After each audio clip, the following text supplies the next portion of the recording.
किसी गांव में एक संत रहते थे जो अपनी साधना और ज्ञान के लिए प्रसिद्ध थे। लोग दूर दूर से उनके पास आशीर्वाद और मार्गदर्शन लेने आते थे। एक दिन एक किसान संत के पास आया और बोला, गुरुदेव, मैं बहुत मेहनत करता हूँ, लेकिन फिर भी मेरी जमीन बंजर पड़ी रहती है। मेरी फसल कभी अच्छी नहीं होती। कृपया मुझे कोई उपाय बताइए। संत मुस्कुराए और बोले, तुम्हारी जमीन की दशा तुम्हारे मन जैसी है। अगर मन अशांत, नकारात्मक और डर से भरा हो तो बाहरी परिस्थितियां भी वैसी ही होंगी। पहले अपने मन को उपजाऊ बनाओ, फिर देखो तुम्हारी जमीन भी हरी भरी हो जाएगी। किसान को ये बात समझ नहीं आई। उसने पूछा, गुरुदेव, मन को उपजाऊ कैसे बनाया जा सकता है?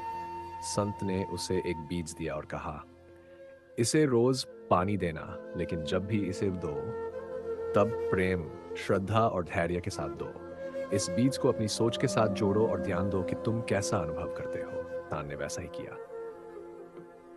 कुछ ही हफ्तों में उसने महसूस किया कि जब वह सकारात्मक विचारों के साथ बीज को पानी देता था, तब उसके मन में शांति और आनंद बढ़ते थे। धीरे धीरे उसका दृष्टिकोण बदलने लगा। उसने अपने खेत की देखभाल भी उसी भाव से शुरू की, धैर्य, प्रेम और श्रद्धा के साथ। कुछ महीनों बाद उसके खेत में लहलहाती फसल उग आई। वह खुशी खुशी संत के पास गया और बोला, गुरुदेव, अब मैं समझ गया। जैसे बीज को सही भावना और देखभाल की जरूरत होती है, वैसे ही जीवन को भी।